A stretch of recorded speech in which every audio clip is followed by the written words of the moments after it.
So, the next step on my Doctor Who classic adventure, The Sea Devils from 1972. The Doctor, played once again by actor Jon Pertwee, and his companion Jo Grant, played by Katie Manning, decide to visit the Master in jail, with the Master being held at essentially a castle along the coast, overseen by a man named Trenchard, played by Clive Morton. However, the Master isn't quite as trapped as they might have hoped for, as he is seemingly able to make essentially raids on a nearby naval base. And the Doctor and Jo are kind of rather put back about this, and they soon discover that the Master has plans to revive a set of creatures known as the Sea Devils, in an attempt to work with them to claim back their planet, destroy mankind, and ultimately allow the Master to gain power once again. So along the way, they have the Doctor and Jo have to search for help from people at the naval base, including Captain Hart, played by Edwin Richfield, Officer Jane Blythe, played by June Murphy, and they also encounter a bit of trouble from a man named Walker. Now, due to his failure to manage to broker peace with the Silurians in the last classic episode I reviewed, the Doctor really wants to make a truce between the humans and the Sea Devils work, and he does become pretty close. But then, of course, a man named Walker's come up and say, no, we'll never be able to share the land. You know what? We should just blow them up. So he aims missiles at them, and once the missiles start hitting the Sea Devil base, the Sea Devils can immediately say, no, we can't work together with the humans. We'll have to destroy them. So, yeah, it's ultimately an attempt by the Doctor to garner peace between the Sea Devils and the humans that ultimately doesn't come to fruition, and they have to find a way to get everyone out alive. Now, the one other cast member that I would like to say about this episode before I get really into it is it also features an appearance from Donald Sumpter, a name some people may recognise from he later appeared in Game of Thrones, and he would later go on to have other roles in the wider Whoniverse. For example, he played Erasmus Darkening in the Sarah Jane Adventures, and became the latest incarnation of Rassilon in the 2015 episode Hellbent.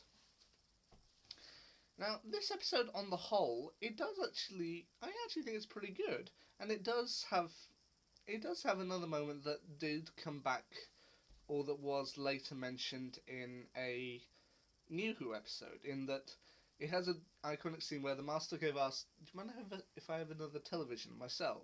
Sure. And then we see him watching the Clangers, being kind of mockingly fascinated by it. It's like, yeah, that's pretty good.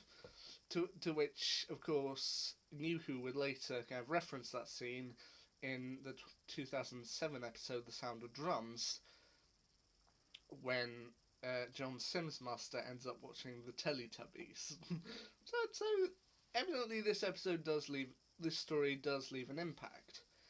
And there's also one scene in which has actually gone down in Doctor Who history as probably one of the most famous, at least between the Doctor and the Master, as towards the end of part 2 of this story, of course, Jon Pertwee's Doctor and Roger Delgado's Master end up having a sword fight, which is pretty entertaining to watch, and you can feel the tension in this particular scene as both actors, these are powerhouse actors, and they're just acting their hearts out in both the sword fight and the dialogue.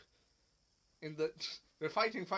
Oh, sorry, I need to take a sandwich break. And that's pretty just funny to watch. But the Sea Devils overall, the Sea Devils are a monster that I think needs to be brought back in New Who. I mean, okay, we've had our fair share of monsters and villains that have been brought from the classic series into the modern Doctor Who series. I mean, you've got the Daleks and the Cybermen and the Master, which are all part of the course. But then you got the Zygons, which only actually made one appearance in the classic series, that being Terror of the Zygons. And with the Sea Devils, you got their Silurian cousins, who the Silurians eventually managed to make the leap to New Who, and one of the most popular characters for a while in New Who was a Silurian, Madame Vastra. So, if they can make all that work with the Silurians, I think they need to bring the Sea Devils back. I mean, once again, as per for the course of the 70s, they've got some brilliant costumes, especially with the Sea Devils, but of course the effects aren't that brilliant. I mean, I was talking to a family member of mine recently about the story, and he actually said that when he first saw the story back in the 1970s, he actually found it pretty scary, and I can see kind of what he means. I mean, especially in kind of part one, with our first glimpses of the Sea Devils, kind of in darkness, kind of skulking around the shadows, and then the final design of them is pretty striking. But then, of course, when it comes time for them to talk, unlike with the Silurians, which is still kind of a man in a suit, this does go a little further in that when they talk, there is actually an attempt to have the mouth move, but then it is still pretty much puppetry work, just raising the jaw up and down slightly. But even then, I mean, the Sea Devil voice itself is actually pretty scary in a way. I mean, just the kind of whisper hiss that they have. You will do as we command. I mean, that's pretty scary. I mean, if you combine that image of the Sea Devils with that particular voice, it's pretty scary. But then, like how they updated the design of the Silurians for New Who, I'm certain they could create something just as imaginative for the Sea Devils. Or if you wanted to say that they're kind of from the same branch as the Silurians, you could possibly copy the design of the Silurians, but make it kind of orange, add some gills, and maybe some little fins just about here. And I feel if you did that with New Who effects and brought the Sea Devils back, you would have a cracking episode. So, what do I think overall of the Sea Devils from 1972? Well, I think it's a pretty good story. And once again, it kind of nicely fits in with me as the next Delgado master story that would pop up would be The Time Monster, which I've already watched through and already posted a review on. So, you know what? That works. In fact, there was only one story in between the Sea Devils and the Time Monster, that being the Mutants. Which, who knows, I might get around to watching that someday. But overall, what do I think of the Sea Devils? Pretty good. They've got a pretty good setup, a pretty good villain in terms of Roger Delgado's master once again, and a monster that I feel is long overdue a return to Doctor Who. I mean, like with the Silurians, they only had 2 appearances in the classic era, those being the Sea Devils and Warriors of the Deep. So, you know what, I think the Sea Devils are due for a return. There you go, there's my review of the Sea Devils. So, what's the next episode on the list? Well, funny you should mention that, as it is actually Warriors of the Deep.